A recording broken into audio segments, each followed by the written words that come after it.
میرے پیارے بھائیوں، میری بہنوں، یہ وہ مہینہ ہے جس میں اللہ تعالی ہماری زبان میں یوں کہیے کہ جنت اور مغفرت بانٹ رہا ہے۔ جو کوئی بھی جنت طلب کرے اللہ اسے عطا کر رہا ہے۔ اللہ سے جنت مانگو۔ ایک حدیث میں آتا ہے کہ جب کوئی مسلسل جنت مانگتا ہے، بار بار دعا کرتا ہے، تو جنت خود کہتی ہے اے اللہ اس بندے کو میرے اندر داخل فرما۔ کبھی کبھی ہم اللہ سے کچھ مانگتے ہیں اور وہ فوراً نہیں دیتا بلکہ بعد میں عطا کرتا ہے۔ کبھی وہ ہماری مانگی ہوئی چیز کے بدلے ہمیں کچھ اور بہتر دیتا ہے۔ مگر ایک چیز ایسی ہے جو اگر آپ سچے دل سے مانگیں تو اللہ وہی دے گا، اسی طرح اسی وقت جیسے آپ مانگ رہے ہیں، اور وہ ہے جنت، کیونکہ جنت آخرت سے جڑی ہوئی ہے۔ اے اللہ مجھے رسول اللہ کی رفاقت عطا فرما۔ اگر آپ اس دعا میں سچے ہیں تو اللہ یقیناً آپ کو یہ مقام دے گا، لیکن اس کے لیے آپ کو رسول اللہ کے طریقے، سنت اور تعلیمات کے ساتھ جڑنا ہوگا۔ صرف یہ کہہ دینا کہ میں اللہ اور اس کے رسول سے محبت کرتا ہوں کافی نہیں ہے جبکہ آپ کے اعمال کسی اور سمت جا رہے ہوں۔ ہم جنت کی تمنا کرتے ہیں مگر ہمارا راستہ جہنم کی طرف جا رہا ہوتا ہے۔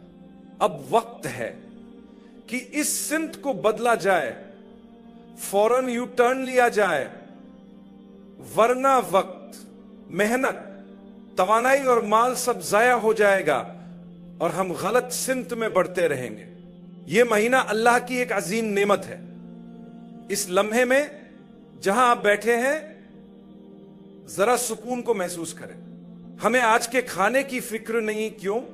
کیونکہ اللہ ہمیں اس سے کہیں بہتر عطا کرے گا جو ہم کھانے کو چھوڑ کر اس کے حکم پر عمل کر رہے ہیں۔ اسلام اللہ کی عبادت اور نظم و ضبط کا درس دیتا ہے۔ فجر کی نماز ہمیں سکھاتی ہے کہ ہمیں وقت پر اٹھنا ہے چاہے نیند کا غلبہ ہو۔ ہمیں اپنے نفس کی خواہشات کو قابو میں رکھنا ہے چاہے شیطان ہمیں بہکانے کی کوشش کرے۔ ہمیں اللہ کے حکم کے مطابق لباس پہننا ہے چاہے دل کچھ اور چاہے۔ مگر جب ہم اللہ کے احکام پر عمل کرتے ہیں تو اللہ ہمارے دل میں ان چیزوں کی محبت پیدا کر دیتا ہے۔ شروع میں کچھ کام مشکل لگتے ہیں، شروع میں کچھ چیزیں مشکل لگتی ہیں۔ کچھ لوگوں نے مجھ سے کہا کہ وہ سحری کے لیے بآسانی اٹھ جاتے ہیں مگر نماز کے لیے دوبارہ سستی محسوس کرتے ہیں۔ وہ سوچتے ہیں کہ 5 منٹ اور سونا ہے اور پھر آنکھ کھلتی ہے تو سورج نکل چکا ہوتا ہے۔ یہ درست نہیں۔ شروع میں خود کو مجبور کرنا پڑے گا، لیکن یاد رکھیں اللہ کی قسم ایک وقت آئے گا جب آپ کی آنکھ خود بخود الارم بجنے سے پہلے کھل جائے گی۔ میں جانتا ہوں کہ بہت سے لوگ اس تجربے سے واقف ہیں۔ آپ کا ذہن الارم بجنے سے چند منٹ پہلے بیدار ہو جائے گا اور آپ اسے بند کر دیں گے۔ آپ جانتے ہیں جب آپ صبح کی نماز پڑھتے ہیں اور آپ کا چہرہ اور انداز اداس اور بوجھل ہوتا ہے اور آپ کے بچے دیکھ رہے ہوتے ہیں کہ آپ بس نیند میں ایک آنکھ کھول کر جلدی جلدی نماز پڑھتے ہیں اور فوراً بستر میں چلے جاتے ہیں، تو یہ طریقہ ٹھیک نہیں ہے۔ صحیح طریقہ یہ ہے کہ آپ اچھے طریقے سے اٹھیں، وضو کریں، ہلکی خوشبو لگائیں، لیکن ایسی جو دوسروں کو پریشان نہ کرے۔ آج کل کچھ خوشبوئیں ایسی ہوتی ہیں جو آم کے اچار جیسی لگتی ہیں اور لوگ سمجھتے ہیں کہ یہ بہت اچھی ہے، حالانکہ باقی سب کا سر درد سے بھر جاتا ہے۔ اللہ کے لیے ہلکی سی خوشبو لگائیں، پھر اللہ اکبر کہہ کر خوشی اور سکون کے ساتھ نماز پڑھیں۔ چہرے پر مسکراہٹ ہو، اطمینان کے ساتھ نماز ادا کریں۔ یہ نہ ہو کہ ہر نماز میں بس سورہ اخلاص یا سورہ کوثر پڑھ کر جلدی ختم کر دیں۔ میں آپ کو ایک خاص دعا کا مطلب بتانا چاہتا ہوں جو اللہ تعالیٰ نے ہمیں نبی کریم صلی اللہ علیہ وآلہ وسلم کے ذریعے سکھائی ہے۔ اے اللہ ہمیں کفر اور گناہوں سے نفرت دے، ہمیں ان کاموں سے بچا جو تیرا غضب لاتے ہیں۔ اے اللہ ہمارے اور گناہ کے درمیان رکاوٹ پیدا کر دے۔ کبھی ایسا ہوتا ہے کہ ہم کوئی غلط کام کرنے لگتے ہیں اور اچانک کوئی چیز ہمیں روک دیتی ہے۔ یہ اللہ کی طرف سے ایک اشارہ ہوتا ہے کہ یہ مت کرو، یہ تمہارے لیے اچھا نہیں ہے۔ ہم جانتے ہیں کہ شیطان تمہیں برائی کی طرف لے جانا چاہتا ہے، لیکن ہم نے تمہارے اور اس گناہ کے درمیان ایک دیوار کھڑی کر دی ہے۔ اب جو بات میں کہنا چاہ رہا ہوں وہ یہ ہے کہ اللہ کی رحمت کو دیکھیں۔ ہم نیک عمل کرتے ہیں، اور میں آپ سے کہہ رہا ہوں کہ ہم اس دن کی تیاری کر رہے ہیں جب ہم اللہ سے ملیں گے، ہم اس کے سامنے اپنے اچھے اعمال پیش کریں گے۔ آپ جانتے ہیں جب آپ اللہ سے ملاقات کریں گے، وہ آپ سے آپ کے اعمال کے بارے میں پوچھے گا اور آپ کو اپنے اعمال پیش کرنے ہوں گے۔ یہ لمحہ بڑا سخت ہوگا، کیونکہ دیکھیے ہم یہاں بیٹھے ہیں، جمعہ کی نماز کا وقت ہے، ہر طرف سکون ہے، رمضان میں ہم روزے رکھ رہے ہیں، نماز پڑھنے جا رہے ہیں، یہ سب بہترین اعمال ہیں، میں ان کو ایک ایک کر کے محفوظ کر رہا ہوں ماشاءاللہ، اور اللہ کے فضل سے یہ کئی گنا بڑھ جائیں گے۔ لیکن میں ایک انسان ہوں، میں کسی وقت غلطی کر سکتا ہوں، کسی وقت شیطان کے فریب میں آ سکتا ہوں، کیونکہ ہمارے پہلے والد آدم علیہ السلام بھی ایک بار غلطی کر بیٹھے تھے۔ تو اگر میں بھی غلطی کر جاؤں تو میرے لیے امید کیا ہے؟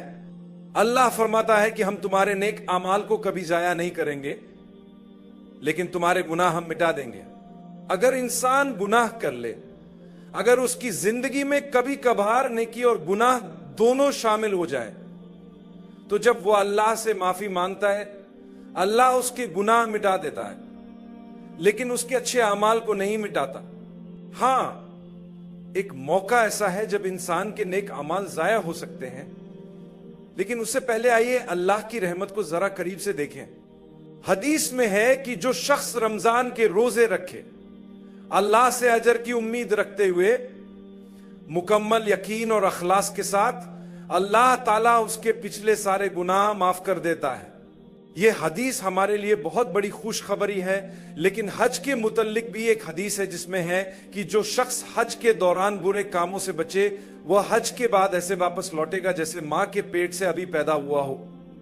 آپ نے یہ حدیث ضرور سنی ہوگی، لیکن کیا آپ جانتے ہیں کہ اس کا مطلب یہ نہیں کہ انسان کی ساری زندگی کا ڈیٹا مکمل طور پر فارمیٹ ہو جاتا ہے، جیسے کمپیوٹر کی ہارڈ ڈرائیو فارمیٹ ہوتی ہے؟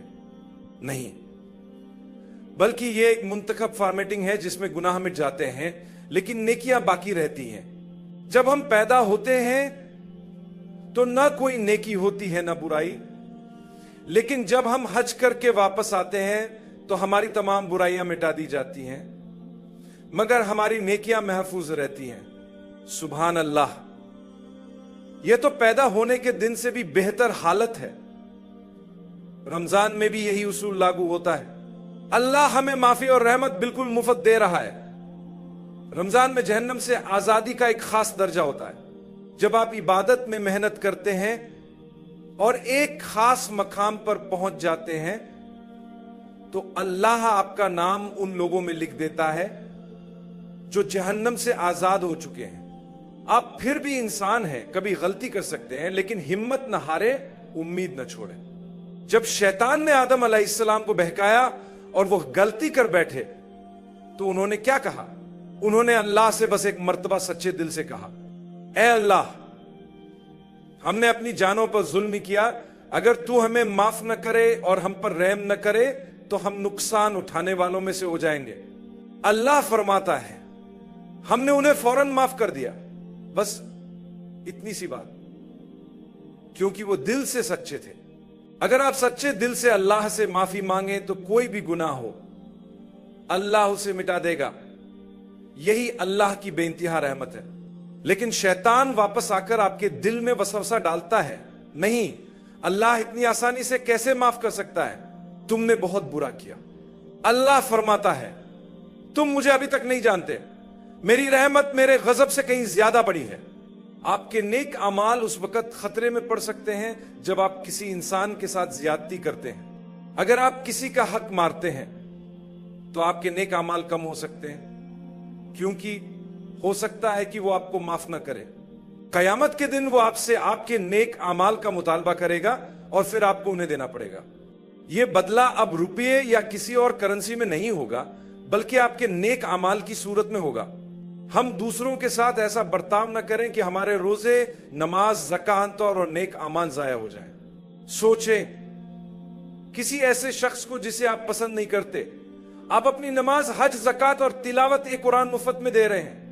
میرے بھائیوں اور بہنوں، میں یہ سب باتیں اس لیے کہہ رہا ہوں کیونکہ میں اپنا اللہ سے تعلق کا مضبوط بنانا چاہتا ہوں اور آپ کو بھی یہی کرنے کی دعوت دیتا ہوں۔ آئیے ہم سب اپنا تعلق اللہ سے بہتر کریں تاکہ رمضان کے آخر میں ہمیں خوشی ہو کہ ہم نے اپنے رب کے ساتھ اپنا رشتہ مضبوط کیا۔ اللہ ہمیں بہترین رمضان نصیب کرے۔ ہو سکتا ہے کہ یہ ہمارا آخری رمضان ہو، لیکن اگر ہماری نیت درست ہے تو اللہ ہمیں جنت میں اپنے نبی صلی اللہ علیہ وسلم کے ساتھ جمع کرے گا۔